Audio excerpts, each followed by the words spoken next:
ప్రతిరోజు టీ పెట్టుకుంటూ ఉంటాం కదండి. టీ పెట్టుకుంటూ మనం వేరే పనిలో ఉంటే ఆ టీ అనేవి పొంగిపోతూ ఉంటాయి కదా.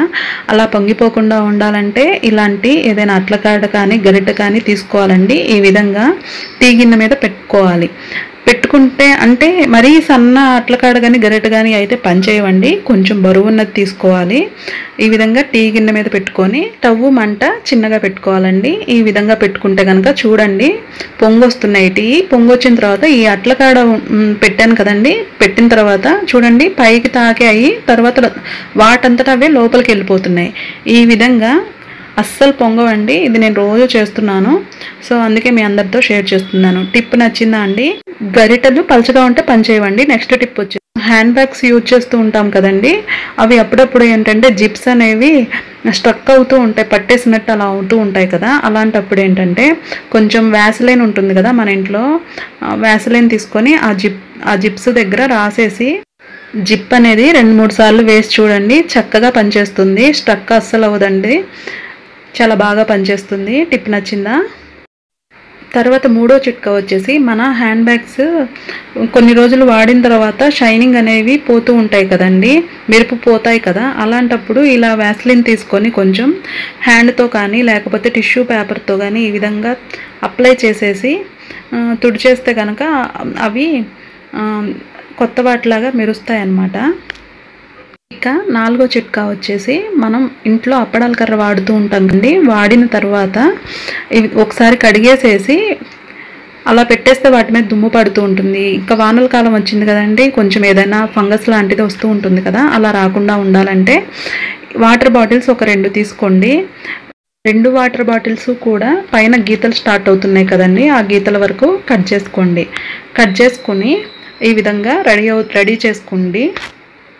ఇంకా ఇప్పుడు అప్పడాల కర్రని ఒక బాటిల్లో కట్ చేసుకున్నాం కదండి, అందులో పెట్టుకొని రెండవ బాటిల్ని ఈ విధంగా నొక్కి పెట్టుకుంటే కనుక ఈ అప్పడాల కర్ర మీద దుమ్ము అనేది పడదు, అలాగే బూజు లాంటివి ఏమి పట్టవండి. ఇంకా నూనె రాసుకుంటే ఇంకా చక్కగా ఉంటుంది నీట్గా. దీనికి చూడండి ఈ విధంగా నేను ఇలా పెట్టేసుకుంటాను అనమాట కిచెన్లో. చిట్కా నచ్చిందా అండి? ఇక 5వ చిట్కా వచ్చేసి మిగిలిన బాటిల్ ఉంది కదండి, ఈ మిగిలిన బాటిల్ని ఈ విధంగా కట్ చేసుకున్నాను. మీకు దీన్ని మూతతో పాటే తీసుకోవాలండి. ఈ విధంగా తీసుకొని మన దగ్గర సరుకులు తెచ్చుకుంటాం కదండి, కొంచెం మనం డబ్బాలో పోసుకోగా మిగిలిపోయినవి ఉంటాయి కదా. ఈ విధంగా వీడియోలో చూపించిన విధంగా కట్ చేసిన బాటిల్ పెట్టేసుకొని ఆ కవర్కి మూత పెట్టేసుకుంటే కనుక మనం ఎప్పుడు కావాలంటే అప్పుడు తీసుకొని వాడుకోవచ్చు.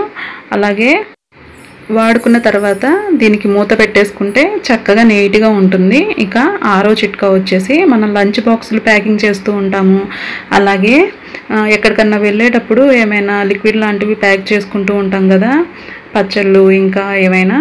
అలాంటప్పుడు అవి లీక్ అవుతూ ఉంటాయి కదా. అలా అవ్వకుండా ఉండాలంటే ఈ విధంగా సెల్లో టేప్ తీసుకొని ఆ సెల్లో టేప్ని బాక్స్కి ఈ విధంగా వేయండి.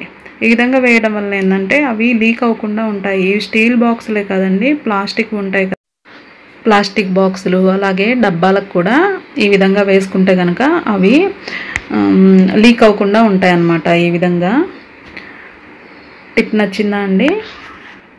ఇక 7వ చిట్కా వచ్చేసి మనం ఫ్రిడ్జ్లో ఈ విధంగా టిష్యూ పేపర్ వేసుకొని కరివేపాకు ఇంకా ఏవైనా కూరగాయలు అవి స్టోర్ చేసుకుంటూ ఉంటాం కదా.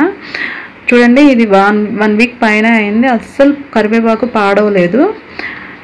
మనం టిష్యూ పేపర్ వేసుకుంటాము లేకపోతే న్యూస్ పేపర్లు వేసుకుంటాం కదండి, అలా కాకుండా అవి లేకపోతే కనుక ఇలాంటి క్లాత్ బ్యాగ్స్ మన ఇంట్లో ఉంటున్నాయి కదండి, అవి కూడా మనం టిష్యూ పేపర్ లాగా వాడుకోవచ్చు.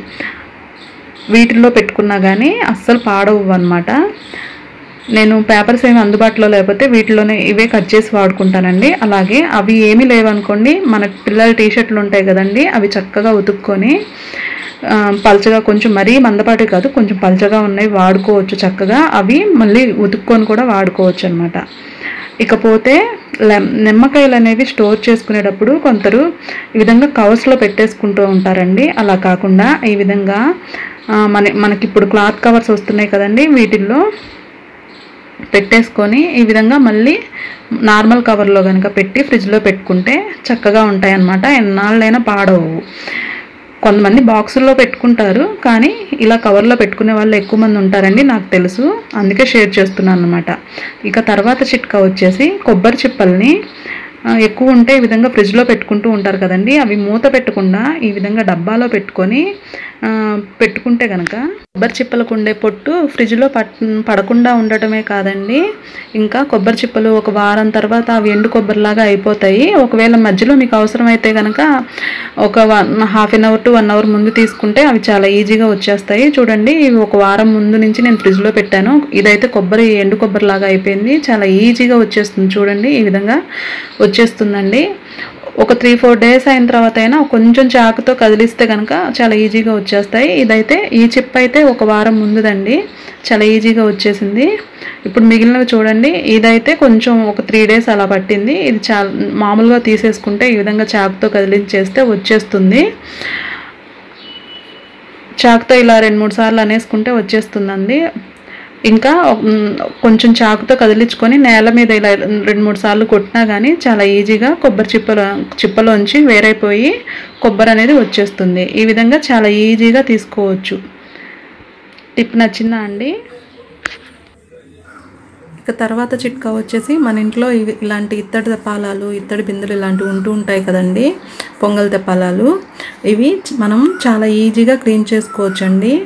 ఇలా చూడండి, ఇది చాలా నల్లగా అయిపోయింది. దీనికి నేను మన ఇంట్లో ఫిల్టర్ చేసిన కాఫీ పొడి ఉంటుంది కదండి, అది తీసుకున్నాను. అలాగే హ్యాండ్ వాష్ ఉంటుంది కదండి, ఇప్పుడు అందరూ హ్యాండ్ వాష్ యూజ్ చేస్తున్నారు కదా, ఆ హ్యాండ్ వాష్ ఇందులో మనం ఎంతైతే కాఫీ పౌడర్ తీసుకున్నామో అంత హ్యాండ్ వాష్, ఇంకా నిమ్మకాయ ఒక బద్ద పిండానండి. ఇప్పుడు దీన్ని ఈ తెప్పాలకు మొత్తానికి అప్లై చేసేస్తున్నాను. అప్లై చేసేసి మొత్తం కూడా అంతా అప్లై చేయాలండి. అప్లై చేసి ఒక 10 నిమిషాలు పక్కన పెట్టేసేయండి. ఇక్కడ మనకి కాఫీ పొడి అనేది స్క్రబ్బర్ లాగా పనిచేస్తుందండి, ఇంకా షైనింగ్ తీసుకురావడానికి. లెమన్ కాఫీ పొడి అనమాట. దీని ప్లేస్లో మీరు ఉప్పు కూడా వాడుకోవచ్చు. ఇంకా 10-15 నిమిషాల తర్వాత ఇప్పుడు మళ్ళీ మనం దీన్ని బాగా రుద్దుకోవాలన్నమాట. కొంచెం గట్టిగా రుద్దాలండి, గట్టిగా రుద్దితేనే పోతుంది. అలాగే ఇక్కడ నల్లటి చారలు ఉన్నాయి కదండి, ఈ నల్లటి చారల దగ్గర మనం లెమన్ ఇందాక పిండింది ఉంది కదండి, నిమ్మకాయ దాన్ని బట్టి రుద్దితే కనుక తొందరగా పోతాయి. పోకపోతే కనుక చాలా ఈజీగా క్లీన్ చేసుకోవచ్చండి. నాకు అంత నల్లగా ఉంది, ఎప్పుడుదో కదా తెప్పాలా, అయినా కానీ ఒక 10 నిమిషాలు పట్టింది ఇది కడగడానికి. అప్లై చేసి పక్కన పెట్టేసి మళ్ళీ ఒక 10 నిమిషాలు రుద్దాను అనమాట. చాలా ఈజీగా పోతుంది. చూడండి, ఇలా నల్లటి చారలు ఉన్నాయి కదండి, ఈ నల్లటి చారల దగ్గర మాత్రం పోకుండా ఉంటే కొంచెం నిమ్మకాయ చెక్క ఉంది కదండి, అది తీసుకొని రుద్దుతున్నాను ఈ విధంగా. ఇంకా అవసరమైతే ఇంకొంచెం హ్యాండ్ వాష్ వేసుకుంటూ మొత్తం కూడా ఈ విధంగా రుద్దుకున్నాను అనమాట. రుద్దుకుంటే మొత్తం నలుపు కూడా అంతా పోయిందండి. చూడండి, ఇంకా గిన్నె బోర్లిచ్చేసి వెనక వైపు కూడా బాగా రుద్దుకుంటున్నాను. చాలా ఈజీగా పోతుందండి. చూడండి, ఇప్పుడు ఇక్కడ లోపల వైపు కూడా ఒకసారి బాగా రుద్దేసుకుంటున్నానండి. ఇప్పుడు దీన్ని ట్యాప్ వాటర్ కింద కడిగేసేసి మీకు చూపిస్తున్నాను. చూడండి ఎంత తెల్లగా వచ్చేసిందో, కొత్త దానిలాగా మెరుస్తూ వచ్చిందనమాట. చూడండి, ఈ చిట్కాలు కనుక మీకు ఉపయోగపడుతున్నాయి అనిపిస్తే ప్లీజ్ వీడియోని లైక్ చేసి కామెంట్ చేయండి. అలాగే మరిన్ని వీడియోస్ కోసం నా ఛానల్ని సబ్స్క్రైబ్ చేసుకోండి. ఇంకా పక్కనే బెల్ ఐకాన్ని క్లిక్ చేసి ఆల్ అని యాక్టివేట్ చేసుకుంటే నా ఛానల్కి సంబంధించిన నోటిఫికేషన్ మీకు మిస్ అవ్వకుండా అందుతుంది. Please support me friends.